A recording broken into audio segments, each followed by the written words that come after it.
آگے ہے زبان کا غلط استعمال اور زبان سے کیے جانے والے حرام کام. غیبت، بیک بائٹنگ. قرآن مجید میں ہے، اور تم میں سے کوئی کسی دوسرے کی غیبت نہ کرے. کیا تم میں سے کوئی پسند کرتا ہے کہ اپنے مردہ بھائی کا گوشت کھائے؟ بس تم اسے ناپسند کرتے ہو، اور اللہ سے ڈرو، یقیناً اللہ بہت توبہ قبول کرنے والا، نہایت رحم کرنے والا ہے. اور غیبت کیا ہے؟ ذکر کا اخاک بما یکرہ، تمہارا اپنے بھائی کا اس انداز میں ذکر کرنا کہ وہ اسے سنے تو ناپسند کرے. یعنی جو بات ہم کسی کے سامنے نہیں کہہ سکتے وہ اس کے پیچھے کہنے سے بھی پرہیز کریں، یا جس کے بارے میں پتا ہو کہ ہم اس کی بات کریں گے اور وہ سن لے تو اسے برا لگے گا، تو وہی غیبت ہے. سیدنا ابو برزہ الاسلمی فرماتے ہیں کہ رسول اللہ صلی اللہ علیہ وسلم نے فرمایا، اے ان لوگوں کی جماعت جو صرف زبان سے ایمان لائے ہو اور ان کے دلوں میں ایمان داخل نہیں ہوا، مسلمانوں کی غیبت مت کیا کرو اور نہ ان کی عزت و آبرو کے درپے ہوا کرو، اس لیے کہ جو کسی کی عزت کے درپے ہوتا ہے اللہ اس کی عزت کے درپے ہو جاتا ہے، اور جس کی عزت کے درپے اللہ ہو جائے تو اس کو اس کے گھر میں ہی رسوا کر دیتا ہے. کتنی سخت بات ہے. یعنی اگر تم کسی کی بے عزتی کرو گے تو پھر ہو نہیں سکتا کہ تمہاری بے عزتی نہ ہو. تو وہی بات ہے کہ اپنی عزت اپنے ہاتھ میں ہے. کسی کے ساتھ معاملہ کرتے وقت خود اپنے آپ کو وہاں رکھ لیا جائے تو انسان بہت اچھی طرح معاملات کی حقیقت کو سمجھ جاتا ہے. کیونکہ غیبت دوسرے کو رسوا کرتی ہے، دوسرے کو اس کے مقام سے گراتی ہے، بعض اوقات اس کی ایک غلط تصویر پیش کرتی. جیسے پہلے میں نے عرض کیا، ہر انسان غلطی کا پتلا ہے، اور ہم سب یہ چاہتے ہیں کہ جب ہم سے غلطی ہو تو ہمیں معاف کر دیا جائے، درگزر کیا جائے، غلطی چھوٹی ہو یا بڑی ہو. تو جب کوئی بھی شخص کسی کی غلطی کو معاف کرنے کی بجائے اسے اٹھا کے 10 لوگوں میں اور نشر کرتا ہے تو وہ دراصل اپنے اوپر ظلم کر رہا ہوتا ہے. چغلی، اور ہر قسم کھانے والے ذلیل کی بات نہ مانیے جو بہت تانا دینے والا، چغلی میں بہت دوڑ دھوپ کرنے والا ہے، خیر کو بہت روکنے والا، حد سے بڑھنے والا سخت گناہگار ہے. کچھ لوگوں کا مشغلہ یہی ہوتا ہے کہ وہ ادھر کی باتیں ادھر کرتے رہتے ہیں. اگرچہ یہ آیات ولید بن مغیرہ کے بارے میں نازل ہوئی، لیکن جس شخص کے اندر بھی یہ ٹریٹس ہوں گی، ایسے خصائص ہوں گے، اس پر ہی اس کا اطلاق ہوگا. سیدنا عبد الرحمن بن غنم نبی صلی اللہ علیہ وسلم سے روایت کرتے ہیں کہ اللہ کے بہترین بندے وہ ہوتے ہیں کہ انہیں دیکھ کر اللہ یاد آ جائے، انہیں دیکھ کر اللہ یاد آ جائے. اور اللہ کے بدترین بندے وہ ہوتے ہیں جو چغل خوری کرتے ہیں، دوستوں کے درمیان تفریق پیدا کرتے ہیں، باغی، بیزار اور متعنت ہوتے ہیں، سرکش ہوتے ہیں. تو بہترین بندے کون ہیں اور ہم کس طرح ان میں شامل ہو سکتے ہیں؟ کہ جب ہم لوگوں کو اللہ کی یاد دلانے والے ہوں. اور بدترین کون ہے؟ جو لوگوں کے درمیان پھوٹ ڈلوائیں. سوچئے ہم نے کہیں کوئی ایسا کردار تو ادا نہیں کیا کہ جس کی وجہ سے دو محبت کرنے والوں میں پھوٹ پڑی ہو. ہوتا پتہ کیا ہے، جب آپ کسی سے محبت کرتے ہیں نا تو آپ بدلے میں کیا چاہتے ہیں؟ بتائیے. محبت چاہتے ہیں. کیا کسی بھی انسان کے لیے ممکن ہے کہ وہ پرفیکٹ ہو کے ہمیشہ آپ کو محبت دے؟ جو محبت کرنے والے ہوتے ہیں وہ آپ کی کمزوریوں کو بھی بہت اچھی طرح دیکھ رہے ہوتے ہیں.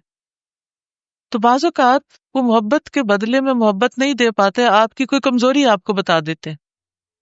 دا مومنٹ کوئی شخص ہمیں ہماری ویکنس بتاتا ہے تو پھر ہمارا ری ایکشن کیا ہوتا ہے؟ ہم دکھی ہو جاتے ہیں، ہم رونے دھونے لگتے ہیں، ہم ناراضگی ہو جاتی. پھر ہمارا اگلا سٹیپ کیا ہوتا ہے کہ اپنے ہی محبوب کی چغلی یا غیبت یا کوئی کمزوری یا غلطی یا گناہ کسی اور سے کرتے ہیں. وہ شخص ہمیں ہمدردی دینے لگتا ہے. اب نتیجہ کیا ہوتا ہے کہ یہ جو پہلے دو محبت کرنے والے ہیں ان میں پھوٹ پڑ جاتی ہے، دل پھٹنے لگتے ہیں، دور ہونے لگتے ہیں. غلطی کس کی تھی؟ غلطی آپ کی تھی کہ آپ نے صبر نہیں کیا اور آپ نے بات آگے پھیلا دی. جب بات آپ کے ہاتھ سے نکل جاتی ہے تو پھر بات گئی، پھر آپ اسے کنٹرول نہیں کر سکتے. کسی بھی ریلیشن شپ میں کوئی بھی ہو، ماں بچے کا ہو، بہن بھائی کا ہو، شوہر بیوی کا ہو، کسی بھی ریلیشن شپ میں ہمیشہ بہار نہیں رہتی، ہمیشہ محبتیں نہیں رہتی، ہمیشہ اچھے تعلقات نہیں رہتے. جہاں محبت ہوتی ہے وہاں توقع ہوتی ہے، جہاں توقع ہوتی ہے وہاں پر توقع بعض اوقات پوری نہیں ہوتی تو انسان ڈسہارٹ ہوتا ہے. لازم ہے یہ بات، چاہے دنیا کا کوئی تعلق دیکھے. آپ یہ کہہ ہی نہیں سکتے کہ فلاں شخص کے ساتھ میری ایسی اچھی ریلیشن شپ ہے یا ایسا اچھی محبت ہے کہ ہمارے درمیان کبھی آج تک اختلاف نہیں ہوا یا ہم نے کبھی ایک دوسرے کو ہرٹ نہیں کی. کچھ بھی ہو، کچھ نہ کچھ اوپر نیچے ہو ہی جاتا ہے. یہ موقع ہوتا ہے صبر کرنے کا کہ جہاں ریلیشن شپ پہ کبھی بیشی آئی وہاں اس کو بس کنٹرول کرنا ہے، اس کو پھیلانا نہیں اس بات کو، ورنہ معاملات اتنے بگڑ جائیں گے کہ آپ کے کنٹرول سے باہر ہو جائیں گے. پھر خون کے رشتے جو ہوتے ہیں، کیا آپ ان کو کاٹ سکتے ہیں؟ مثلاً آپ کو اپنی امی سے کوئی شکایت ہوئی، اور ہوتی ہے کئی لوگوں کو ہوتی، پھر وہ کیا کرتے ہیں؟ آپ ہی بتائیے کیا کرتے ہیں لوگ؟ فوراً اپنی کسی دوسری بہن سے ذکر کرتے ہیں، امی نے مجھے یہ کہہ دیا، یہ کہہ دیا، یہ کہہ دیا. اچھا آپ کا دل تو ہلکا ہو گیا، لیکن امی کی پوزیشن جو آپ نے خراب کی. تو اسی طرح کوئی بھی ریلیشن شپ ہو، ہسبینڈ کے ساتھ ہو، بچوں کے ساتھ ہو، جب کوئی مس انڈرسٹینڈنگ ہو جائے تو ذرا سا ٹائم دیں دوسرے شخص کو سمجھنے کا، سوری کر لیں، اچھے سے دوبارہ بات کر لیں. ہو سکتا ہے امی کو ناراض کرنے میں بھی آپ ہی کی کوئی حرکت ہو. اپنی مائیں بلا وجہ نہیں ناراض ہوتی، ہم کچھ کرتے ہیں تو وہ ناراض ہوتی ہیں. اس وقت ہم اپنے آپ کو تو معصوم بنا لیتے ہیں کہ ہم تو بے گناہ ہیں، اور سارے ظلم اور زیادتی ماں کی. اور بعض اوقات ہو بھی جاتی ہے ماں سے زیادتی، کیونکہ وہ سمجھتی ہے کہ بچے میری ملکیت ہے، میں جو چاہوں ان سے کروں. وہ بھی بعض اوقات غصے میں آ کے حد سے بڑھ جاتی ہے سزا دینے میں، یا کوئی سختی کرنے میں، یا ڈسپلن کرنے میں، کچھ بھی ہو سکتا ہے. تو ان سارے تعلقات کے اندر صبر و ضبط اور تحمل کی ضرورت ہے، اور خاص طور پر باتوں کو آگے نہ پھیلانے. جی، یہ نہیں کسی میں کوئی انٹرسٹ نہیں، بس ہر ایک سے بیزار اور ہر ایک میں کوئی نہ کوئی خامی تلاش کرے. یعنی جس سے ملے اس میں کوئی اچھی چیز دیکھنے کی بجائے اس کی کوئی چیز کچھ نہ کچھ نکالنے. یعنی کسی سے نہ بننا، چڑچڑا پن اور کسی سے بھی نہیں بننا. جی، منفی سوچ تو ایک ریزن ہوتی ہے نا. تو رسول اللہ صلی اللہ علیہ وسلم نے فرمایا جنت میں چغل خور داخل نہیں ہوگا، کیونکہ وہ تو جنت کو بھی جہنم بنا دے چغلیوں سے، آگ لگا لگا کے. سیدنا عبداللہ بن مسعود سے روایت ہے کہ بے شک محمد صلی اللہ علیہ وسلم نے فرمایا کیا میں تمہیں یہ نہ بتاؤں کہ العدل کیا چیز ہوتی ہے؟ العدل کیا چیز ہے؟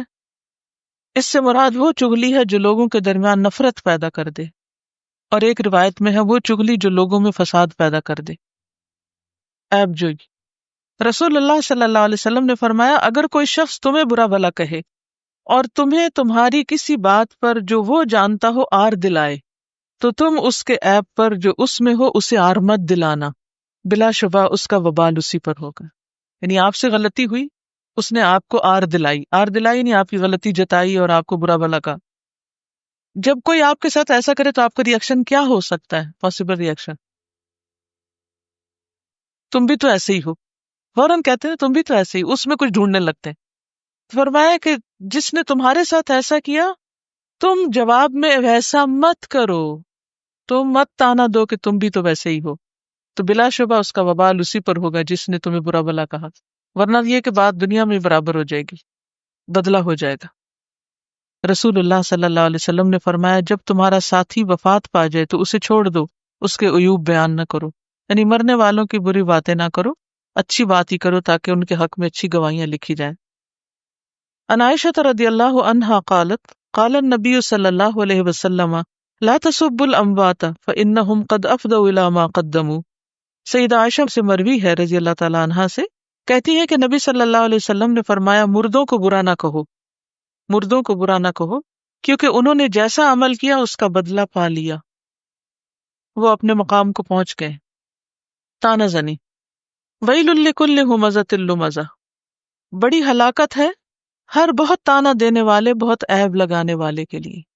غیبت ہوتی ہے پیٹھ پیچھے برائیاں کرنا، اور تانا زنی ہوتی ہے منہ پہ بولنا، عیب لگانا. یعنی تم میں یہ نقص ہے، تمہیں یہ، تو تمہیں پکانا نہیں آتا، تمہیں کھلانا نہیں آتا، تمہیں پہننا نہیں آتا، تمہیں یہ نہیں آتا، تمہیں وہ نہیں آتا. یعنی سامنے برائیاں کرنا. اور غیبت یہ ہے پیچھے کہنا، وہ کھاتا نہیں جب تک کھلائے نہ، وہ پیتا نہیں جب تک پلائے نہ، وہ سوار نہیں ہوتا جب تک سوار نہ کرے، وغیرہ وغیرہ. تو سامنے ہو یا پیچھے ہو، یعنی عیب لگانا سامنے ہو یا پیچھے ہو، دونوں طرح سے برا ہے. ویل لکل ہمزۃ لمزہ، اور یہاں پر لکل کہا ہے، مشرک منافق کافر کی بات نہیں ہو رہی. ویل لکل، ہر وہ شخص جس میں یہ عیب ہوگا اس کی شامت ہے. تو اس سے توبہ کرنی چاہیے ہم سب کو. اور جو اپنی غلطیاں دیکھنے لگ جائے اس کو دوسروں کی غلطیاں پھر نظر نہیں آتی. سیدنا عبداللہ بن مسعود سے روایت ہے کہ رسول اللہ صلی اللہ علیہ وسلم نے فرمایا، مومن لان تان کرنے والا فحش گو اور بےہودہ گو نہیں ہوتا، یعنی دوسروں کو تانے نہیں دیتا، گالی گلوچ نہیں کرتا، اور بےہودہ فضول لغو باتیں نہیں کرتا. ٹھیک ہے. رسول اللہ صلی اللہ علیہ وسلم نے فرمایا، جس نے کسی مسلمان پر لعنت بھیجی تو یہ اس کا خون کرنے کے برابر، یعنی مار ڈالنے کے برابر ہے. اور جو شخص کسی مسلمان پر کفر کا الزام لگائے تو یہ اس کا خون کرنے کے برابر ہے. یعنی مسلمان کو کافر کہنا ایسا ہے جیسے اس کو قتل کر دینا. نبی صلی اللہ علیہ وسلم نے فرمایا، سب سے بڑا سود یہ ہے، ربا یہ ہے کہ انسان ناحق کسی مسلمان کی عزت سے کھیلے. استطالہ ہوتا ہے کسی کو بدنامی کی شہرت دینا، کسی کو بدنام کرنا، کسی کی غلطی دیکھ کر اس کو بتانے کی بجائے لوگوں میں عام کرنا اور اس کی شہرت خراب کرنا. تو یہ کیا ہے دراصل؟ یعنی سود لینے سے بھی بڑا سود ہے. یعنی ایسا شخص گویا ربا لے رہا ہے. پھر ہے اربر ربا شتم الاعراض. نبی صلی اللہ علیہ وسلم نے فرمایا، کسی کی آبرو ریزی کرنا سب سے بڑا سود ہے. اللہ صلی اللہ علیہ وسلم نے فرمایا، جب مجھے میرے رب عز و جل نے معراج عطا کی تو اس رات میں ایک قوم پر گزرا، ان کے ناخن تانبے کے تھے اور وہ ان ناخنوں سے اپنے چہرے اور اپنے سینے کھرچ رہے تھے، نوچ رہے تھے. میں نے کہا، اے جبریل، یہ کون لوگ ہیں؟ انہوں نے فرمایا، یہ وہ لوگ ہیں جو لوگوں کا گوشت کھاتے ہیں اور ان کی عزت و آبرو کے درپے رہتے ہیں. یعنی دوسروں کو بدنما کرتے رہتے ہیں، بدنام کرتے رہتے ہیں، دوسروں کے عیب اچھالتے رہتے ہیں، مجالس میں ان کی برائیاں کر کر کے ان کو رسوا کرتے ہیں. لڑائی جھگڑا گالی گلوچ. سیدنا ایاز بن حمار کہتے ہیں کہ رسول اللہ صلی اللہ علیہ وسلم نے فرمایا، اللہ تعالیٰ نے وحی نازل فرمائی ہے کہ تواضع اختیار کرو، نہ کوئی کسی کے خلاف سرکشی کرے، نہ کوئی کسی پر فخر کرے. اس پر میں نے عرض کیا، اے اللہ کے رسول، اگر کوئی مجھے ایسے مجمع میں گالی دے، یعنی پبلکلی، جو لوگ حیثیت میں مجھ سے کم ہوں، یعنی فالوورز ہوں یا ویسے رتبے میں یا جاہ میں کم ہوں، اس پر میں اسے جواب دوں تو کیا اس پر بھی مجھے گناہ ہوگا؟ یعنی میں بھی بدلہ اگر پبلکلی لوں. آپ نے فرمایا، دو گالی گلوچ کرنے والے دو شیطان ہیں، ایک دوسرے کی آبرو ریزی کرتے ہیں اور جھوٹ بولتے ہیں، کیونکہ بعض اوقات گالیوں میں جو کہا جاتا ہے وہ حقیقت نہیں ہوتا. اگر آپ مختلف گالیوں کا جائزہ لیں اور ان کا مطلب دیکھیں تو کسی کو حرام کی اولاد بتایا جاتا ہے، کسی کو کتے کی اولاد بتایا جاتا ہے، کسی کو اور اس طرح. تو یہ فحش بھی ہے اور جھوٹ بھی ہے. یعنی انسان کیسے کتے یا گدھے کی اولاد ہو سکتا ہے؟ نبی صلی اللہ علیہ وسلم نے فرمایا، اللہ تعالیٰ کے ہاں سب سے زیادہ ناپسندیدہ وہ آدمی ہے جو سخت جھگڑالو ہو، لڑاکا، بحث مباحثہ. قرآن مجید میں ہے، جہنم میں جانے والوں سے پوچھا جائے گا، ما سلککم فی سقر، تمہیں کیا چیز جہنم میں لے گئی؟ قالوا لم نک من المصلین، وہ کہیں گے کہ ہم نماز نہیں پڑھتے تھے. ولم نک نطعم المسکین، اور ہم مسکین کو کھانا نہیں کھلاتے تھے. وکنہ نخوض مع الخائضین، اور ہم بحث کرنے والوں کے ساتھ مل کر بحثیں کرتے تھے. کتنی شدید وعید ہے. آج کل لوگ نماز کے اوقات میں اذان ہو جاتی ہے، بیٹھے رہتے ہیں، اٹھ کے نہیں دیتے، خود طرح طرح کے کھانے کھاتے ہیں، لیکن کسی غریب مسکین کی فکر نہیں ہوتی، اور دین ہو، پالیٹکس ہو، اس میں بحثیں خوب کرنا جانتے ہیں، سخت باتونی. تو ہمیں اپنے ان رویوں پر بھی نظر ثانی کرنے کی ضرورت ہے. حضرت سیدنا حذیفہ فرماتے ہیں، میں نے رسول اللہ صلی اللہ علیہ وسلم کو فرماتے ہوئے سنا، علم اس لیے حاصل نہ کرو کہ تم علماء کے سامنے فخر کرو، کہ ان کو جتاؤ کہ ہم بھی عالم بن گئے ہیں، یا جاہلوں سے بحث اور تکرار کرو کہ جن کو کچھ نہیں آتا ان کا سر کھاؤ، یا لوگوں کو اپنی طرف مائل کرو، یعنی ان کی توجہ اپنی طرف مبذول کراؤ کہ دیکھو ہم بڑی چیز ہیں. اس لیے جو ایسا کرتا ہے وہ آگ میں جائے گا. علم حاصل کرنے کا مقصد کیا ہے جو پہلے دن بتایا گیا تھا آپ کو؟ نمبر 1 عمل، اور نمبر 2 تبلیغ، اور نمبر 3 پھر صبر. بہتان، قرآن مجید میں حضرت عائشہ کے واقعہ جو واقف کے بارے میں آتا ہے، جب تم اسے ایک دوسرے سے اپنی زبانوں کے ساتھ لے رہے تھے، یعنی وہ بات آگے سے آگے کر رہے تھے، اور اپنے منہوں سے وہ بات کہہ رہے تھے جس کا تمہیں کچھ علم نہیں، اور تم اسے معمولی سمجھتے تھے، حالانکہ وہ اللہ کے نزدیک بہت بڑی بات تھی. یعنی خصوصاً سکینڈلز کو عام کرنا اور اچھالنا اور دوسروں کی عزتوں کے ساتھ کھیلنا یہ بہت بڑا گناہ ہے، اور سوچ سمجھ کر اول تو جب کسی کے بارے میں کوئی ایسی بات ہو رہی ہو، کوئی قصہ بیان کیا جا رہا تو اس میں انٹرسٹ نہ لیں، لیکن اگر کوئی زبردستی سنائی جائے تو اپنا منہ بند رکھے، زپ رکھے، اس کو آپ سے آگے کسی تک نہ وہ پہنچے۔ زبان کا زنا فحش گفتگو ہے، واللسان زناہ الکلام، نبی صلی اللہ علیہ وسلم نے فرمایا، اور زبان کا زنا گفتگو کرنا یعنی فحش باتیں کرنا۔ سیدنا عقبہ بن عامر سے روایت ہے کہ نبی صلی اللہ علیہ وسلم نے فرمایا، تمہارے یہ نسب نامے کسی کے لیے عیب اور تانا نہیں، تم سب آدم کی اولاد ہو اور ایک دوسرے کے قریب ہو، دین یا عمل صالح کے علاوہ کسی کو کسی پر کوئی فضیلت حاصل نہیں، آدمی کے برا ہونے کے لیے ہی کافی ہے کہ وہ فحش گو، بد کلام، بد اخلاق، بخیل اور بزدل ہو۔ یعنی یہ کوالٹیز ایک بدترین انسان کی ہیں، یعنی ہر ایک میں کمی ہے لیکن بدترین لوگ یہ ہیں۔ اصل میں فضیلت یا فوقیت کس کو حاصل ہے؟ جو دین اور عمل میں آگے ہو، صرف علم میں نہیں بلکہ اس کا عمل بھی اچھا ہو۔ سیدہ عائشہ سے روایت ہے کہ نبی صلی اللہ علیہ وسلم سے ایک شخص نے اندر آنے کی اجازت چاہی تو آپ نے فرمایا اسے اندر آنے دو، وہ قبیلے کا برا بیٹا یا برا بھائی ہے۔ جب وہ اندر آیا تو آپ نے اس سے نرمی سے گفتگو کی، یعنی اچھے اخلاق کا مظاہرہ کیا۔ میں نے آپ سے عرض کیا یا رسول اللہ، آپ نے اس کے متعلق فرمایا تھا جو آپ نے فرمایا تھا۔ پھر جب وہ اندر آیا تو آپ نے اس سے نرمی سے گفتگو کی۔ آپ نے فرمایا، اے عائشہ، اللہ کے نزدیک درجے کے لحاظ سے سب سے برا آدمی وہ ہے جس کو لوگ اس کی فحش باتوں سے بچنے کے لیے چھوڑ دیں۔ تو اس حدیث سے یہ پتہ چلتا ہے کہ کوئی شخص کتنا بھی بدنام ہو، کتنا بھی برا ہو، کتنا بھی خراب ہو، لیکن ہم جب اس سے بات کریں تو اپنے اچھے اخلاق کے ساتھ ہی کریں، یعنی ہمارے اخلاق میں کمی نہیں آنی چاہیے، لیکن اس کے شر سے محتاط رہیں۔ رسول اللہ صلی اللہ علیہ وسلم نے فرمایا، آدمی کے پیٹ کا پیپ سے بھر جانا شیر کے ساتھ بھر جانے سے بہتر ہے۔ مراد فحش شاعری ہے، گانے وغیرہ۔